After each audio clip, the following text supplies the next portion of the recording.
Hello friends, स्वागत है आपका। तो हम पुनः आपके लिए नेक्स्ट 25 क्वेश्चन लेकर के आए हैं। इस सीरीज में 500 प्रश्नों की यह पूरी श्रृंखला 15 से 20 लेक्चर्स में कंप्लीट होगी और इस पूरी सीरीज में आपके लिए आयोग के 500 से अधिक प्रश्नों की प्रैक्टिस कराई जाएगी जो डायरेक्ट आने की उम्मीद है। तो यूनिट 10 हमारे लिए काफी महत्वपूर्ण है और आयोग के प्रश्नों की प्रैक्टिस भी काफी महत्वपूर्ण है ताकि आपकी गलतियां ना हो। आप हमारे साथ फेसबुक इंस्टाग्राम के साथ ही जुड़ सकते हैं। यह हमारा यूजर नेम है टेस्ट फॉर एडू और आप इसके द्वारा हमारी अपडेट्स पा सकते हैं। टेलीग्राम चैनल पर जुड़ने के लिए आपको हमारी लिंक डिस्क्रिप्शन बॉक्स में दी गई है, उस पर आप जुड़ सकते हैं। हमारी app test for app play store पर अवेलेबल है और आप इस पर MPPSC की टेस्ट सीरीज परचेज कर सकते हैं जो मात्र 99 रुपए में आपके लिए दी जा रही है। चलिए, इसकी वैलिडिटी 1 साल तक रहेगी। यह हमारे सोशल मीडिया प्लेटफॉर्म्स हैं। अगला प्रश्न है हमारी स्क्रीन के ऊपर, प्रश्न क्रमांक 26 जो है वह बोलता है कि नीति आयोग के प्रथम CEO कौन थे। ओके, तो इसका सही आंसर आपके लिए देना है नरेंद्र मोदी जी, अरविंद पनगड़िया जी या फिर सिंधु श्री खुल्लर जी, श्री अमिताभ कांत जी। ओके, तो नेक्स्ट इसका जो आंसर रहेगा वह रहेगा सिंधु श्री खुल्लर जी नीति आयोग की प्रथम CEO रही थी। ओके, और वर्तमान में कौन है? तो वर्तमान में श्री अमिताभ कांत जी नीति आयोग के CEO है। नेक्स्ट क्वेश्चन है, मध्य प्रदेश खाद्य संरक्षण आयोग के अध्यक्ष और सदस्यों का कार्यकाल क्या होता है? काफी अच्छा प्रश्न है। 5, 65, 5 वर्ष, 5 साल या 65 वर्ष की आयु, 4 साल या 62 वर्ष की आयु, 3 साल या 65 वर्ष की आयु, 6 साल या 62 वर्ष की आयु। तो इसका सही आंसर है साथियों, अध्यक्ष और सदस्यों का कार्यकाल 5 वर्ष। कितना? 5 वर्ष और 65 साल तक की आयु इनका कार्यकाल होता है। अगला प्रश्न है, 1953 में राष्ट्रपति के आदेश द्वारा बने पिछड़ा वर्ग आयोग को किस और नाम से जाना जाता है? ठीक है, तो मंडल आयोग, कालेलकर आयोग, साहनी आयोग, बीपी सिंह आयोग। 1953 में एक आयोग बनाया गया था पिछड़ा वर्ग के हितों के संरक्षण के लिए और काका कालेलकर आयोग उसके लिए बोला जाता है। इसका सही आंसर है बी, मंडल आयोग बाद में बना था, है ना। 1953 में कालेलकर आयोग जो है SC, ST और पिछड़ा वर्ग की पहचान के लिए बनाया गया था। केंद्रीय अनुसूचित किस मंत्रालय के अधीन है? इसके बारे में बात की जा रही है। यह CBI के बारे में बात की जा रही है साथियों, है ना। तो यहाँ पर इस क्वेश्चन में करेक्शन करता हूँ मैं। CBI जो है केंद्रीय सेंट्रल ब्यूरो ऑफ इन्वेस्टिगेशन किस के अधीन काम करता है? तो इसका सही आंसर जाएगा कार्मिक एवं प्रशिक्षण विभाग मंत्रालय। ठीक है, कार्मिक एवं प्रशिक्षण मंत्रालय जो है उसके अंदर CBI काम करती है ना। वैसे क्वेश्चन सूचना आयोग के बारे में था, सूचना आयोग भी इसी विभाग के अंतर्गत काम करता है, CBI भी इसी के अंतर्गत काम करती है। ओके, नेक्स्ट आते हैं, सूचना का अधिकार संशोधन विधेयक 2019 के अनुसार मुख्य सूचना आयुक्त का वेतन किसके बराबर होगा? 2019-2020 में जो संशोधन किए गए हैं RTI एक्ट में, RTI एक्ट 2005 में लाया गया था, लेकिन अभी इसमें कुछ प्रावधान किए गए हैं, नए प्रावधान किए गए हैं। तो इस प्रावधान के अनुसार जो वेतन भत्ते हैं वह केंद्र सरकार तय करेगी, लेकिन जो यह वेतन भत्ते इसके होंगे वह होंगे मुख्य निर्वाचन आयुक्त के बराबर। ठीक है, मुख्य सूचना आयुक्त को मुख्य निर्वाचन आयुक्त के बराबर पेमेंट देने का निर्णय केंद्र सरकार ने संसद में लिया हुआ है। इसके बारे में बहुत सारी डिटेल्स मैंने इसमें रखी हुई है, आप स्क्रीनशॉट लेकर के या फिर आप वीडियो पॉज कर करके पढ़ सकते हैं। आगे बढ़ते हैं, मुख्य सूचना आयुक्त एवं अन्य सूचना आयुक्तों का चयन करने वाली समिति में कौन शामिल नहीं होता? प्रधानमंत्री, राज्यसभा का सभापति, लोकसभा में विपक्ष का नेता, प्रधानमंत्री द्वारा मनोनीत कैबिनेट मंत्री। तो इसका सही आंसर जाएगा उपराष्ट्रपति या राज्यसभा के सभापति इस सूची में नहीं होते हैं। मध्य प्रदेश राज्य मानव अधिकार आयोग का गठन कब किया गया था? आसान सा प्रश्न है। 15 अगस्त 2007, 13 सितंबर 1995, 10 दिसंबर 1993 या 1 जनवरी 2000 में। तो इसका सही आंसर है बी, 1995। नेक्स्ट क्वेश्चन है साथियों, राष्ट्रीय अल्पसंख्यक आयोग के अध्यक्ष तथा सदस्य का कार्यकाल कितना होता है? काफी अच्छा क्वेश्चन है। 5 वर्ष, 3 वर्ष, 4 वर्ष या फिर 6 वर्ष। तो मात्र 3 वर्षों के लिए, है ना, इनके सदस्यों और अध्यक्षों का कार्यकाल होता है। राष्ट्रीय अल्पसंख्यक आयोग में एक अध्यक्ष, एक उपाध्यक्ष तथा 5 अन्य सदस्य होते हैं जिनकी नियुक्ति राष्ट्रपति द्वारा होती है। कार्यकाल इनका 3 वर्ष होता है। 18 दिसंबर को अल्पसंख्यक दिवस मनाया जाता है और वर्तमान अध्यक्ष नसीम अहमद है। इसको आपको याद रखना है। नेक्स्ट क्वेश्चन है प्रवर्तन निदेशालय, ठीक है, जिसके लिए ईडी भी बोला जाता है, वह किस मंत्रालय के अधीन एक प्रशासनिक कार्यालय है? गृह मंत्रालय, वित्त मंत्रालय, विदेश मंत्रालय या फिर डायरेक्ट पीएमओ के अंतर्गत? तो एबीसी में से आपके लिए चुनना था। इसका सही आंसर है वित्त मंत्रालय राजस्व विभाग के अंतर्गत ईडी जो है काम करता है और कई इसके लिए शक्तियां प्राप्त करने के लिए कई अधिनियम बनाए गए हैं। नेक्स्ट क्वेश्चन है कौन सा युग्म गलत है? सुधीर भार्गव मुख्य सूचना आयुक्त, अमिताभ कांत नीति आयोग के सीईओ, श्री मनोज मुकुंद एमएम नरवड़े थल सेना प्रमुख, करमवीर सिंह वायु सेना प्रमुख। तो इसका सही आंसर कौन सा युग्म गलत है? तो इनमें से गलत है श्री करमवीर सिंह। ओके, वायुसेना के प्रमुख जो हैं वो करमवीर सिंह नहीं है, यह नौसेना के प्रमुख हैं। इसके लिए आपको याद रखना है, कमेंट बॉक्स में आपके लिए बताना है कि वायुसेना के प्रमुख कौन है ना, और थल सेना के प्रमुख कौन है, सीडीएस कौन है। ओके, 3 क्वेश्चन मैंने आपसे पूछे, तीनों के आंसर आपको बताना है। सहकारी समितियों से संबंधित कौन सा कथन गलत है? इन्हें 97 संविधान संशोधन 2011 द्वारा संवैधानिक दर्जा प्रदान किया गया। संविधान के भाग 9 बी में वर्णित है। इनसे संबंधित जो अनुच्छेद है 243 जेड एच से 243 जेड टी तक है, या इनमें से कोई नहीं।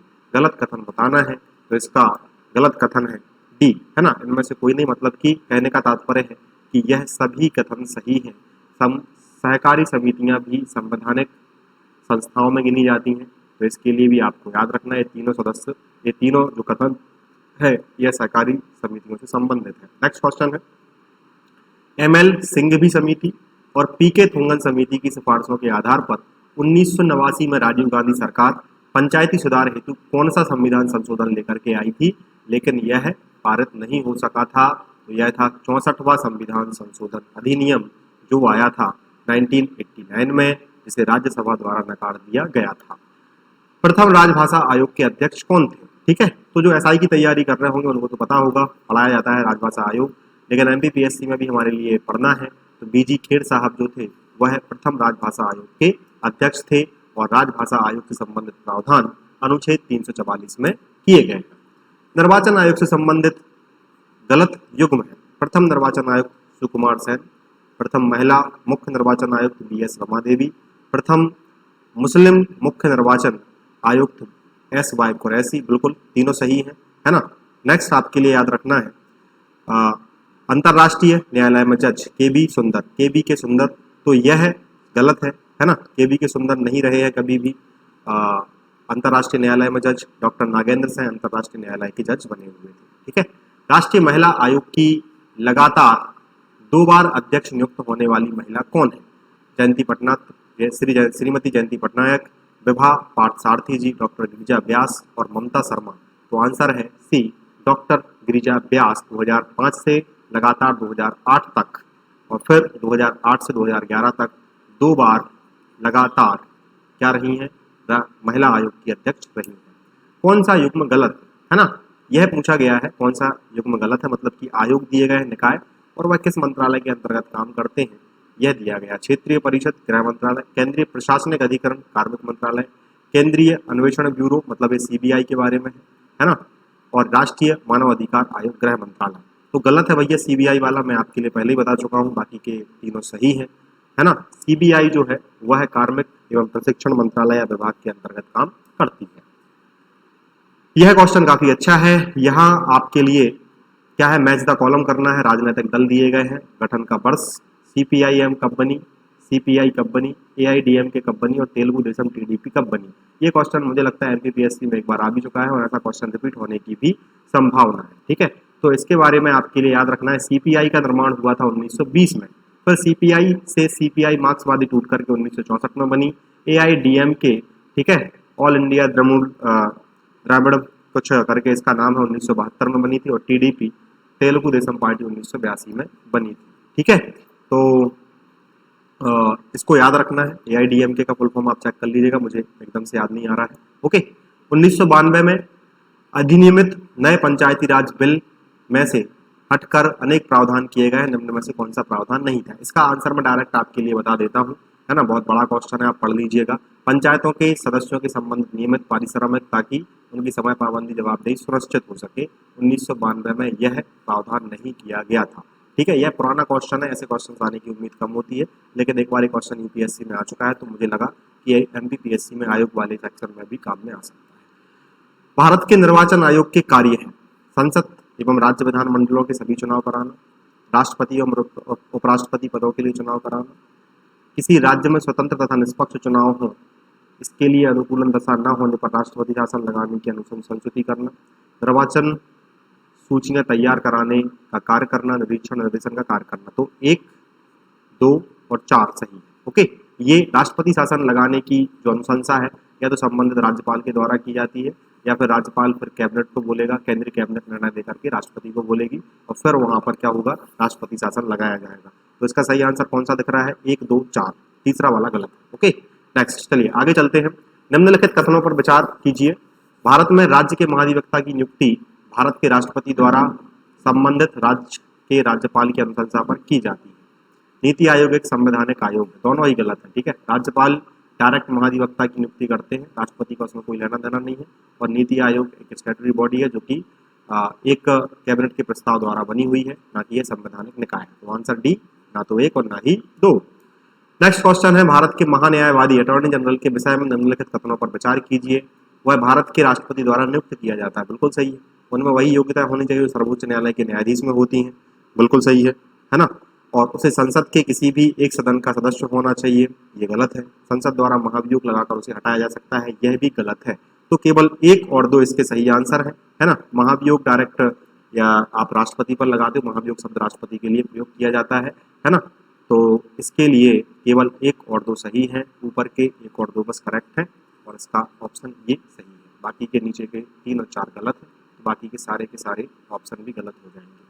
अगला क्वेश्चन है, यहाँ पर समितियां दी गई हैं, यहाँ पर सुझाव दिए गए हैं। किस समिति ने पंचायती राज से संबंधित कौन सी सिफारिशें की थी? बलवंत राय मेहता समिति, अशोक मेहता समिति, ML सिंघवी समिति और GBR राव समिति। ओके, तो इनके लिए हम देखते हैं बलवंत राव मेहता समिति ने 3 स्तरीय पंचायत की सिफारिश की थी, अशोक मेहता साहब ने 2 स्तरीय, LM सिंघवी साहब ने स्थानीय स्वशासन पद्धति और GBR राव जो थे प्रतिनिधित्व तरीके में सुधार की अनुशंसा, इन्होंने अपनी कमेटी की सिफारिश की थी।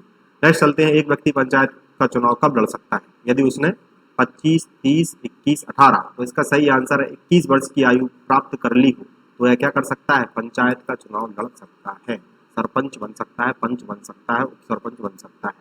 चलिए नेक्स्ट क्वेश्चन है, भारत में प्रत्येक पंचायत का कार्यकाल किस दिनांक से 5 वर्ष तक का होता है? अपने प्रथम अधिवेशन से, चुनाव की अधिघोषणा से, चुनाव परिणामों की घोषणा की तिथि से, सदस्यों द्वारा शपथ की ग्रहण की तिथि से। तो भैया चुनाव हो जाएगा और चुनाव के बाद बुलाया जाएगा अधिवेशन, है ना। और जब प्रथम अधिवेशन होगा उस समय से आपके गांव के पंचायत के जो प्रतिनिधि हैं, सरपंच हैं, पंच हैं, उनका कार्यकाल माना जाएगा, प्रथम अधिवेशन से माना जाता है।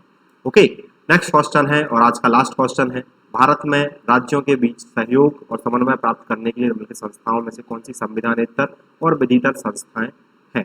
राज्य विकास परिषद, राज्यपाल सम्मेलन, आंचलिक परिषद, अंतर राज्य परिषद। ये क्वेश्चन आने की कोई संभावना नहीं है, ठीक है, तो इसके लिए हम स्किप भी कर सकते हैं।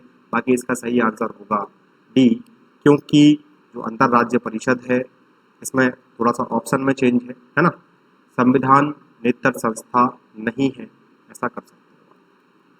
ओके, तो अंतर राज्य परिषद जो है यह संविधान नेतर परिषद है। ओके, बाकी की नहीं है। ठीक है, एक क्वेश्चन की थोड़ी सी लैंग्वेज चेंज है, लेकिन ऐसा क्वेश्चन आने की संभावना बेहद कम है। चलिए, तो आज के क्वेश्चंस आपको कैसे लगे हमें कमेंट बॉक्स में बताइएगा। साथ ही साथ हमारी टेस्ट सीरीज को जरूर परचेज कीजिएगा। हमारी टेस्ट सीरीज आपके लिए प्राप्त होगी हमारे ऐप पर और ऐप आपके लिए प्ले स्टोर पर मिल जाएगा। इसकी लिंक हमने डिस्क्रिप्शन बॉक्स में दे रखी है। यह हमारा ऐप है और बहुत ही जल्दी हमारे 1000 सब्सक्राइबर तक हम पहुंच गए हैं, बहुत ही कम चंद समय में, और लगभग इसमें 500 से अधिक विद्यार्थी MPPSC की टेस्ट सीरीज परचेज कर चुके हैं। 99 रुपए की टेस्ट सीरीज है, तो आप हमसे जुड़ सकते हैं डायरेक्ट, और हम आपके लिए ऐसे ही प्रश्नों की जो श्रृंखला है वह लाते रहेंगे ताकि आप प्रैक्टिस करते रहें। और मैराथन क्लासेस भी हम बहुत जल्द शुरू करेंगे ताकि आपका एक ही वीडियो में बहुत सारा मटेरियल कवर हो सके। मिलते हैं साथियों अगले लेक्चर में। आज के दोनों लेक्चर मैंने अपलोड कर दिए हैं, आप दोनों लेक्चर्स को देख करके अपने दोस्तों के साथ जरूर शेयर कीजिएगा। नेक्स्ट वीडियो में मिलते हैं, तब तक के लिए जय हिंद, जय भारत, धन्यवाद।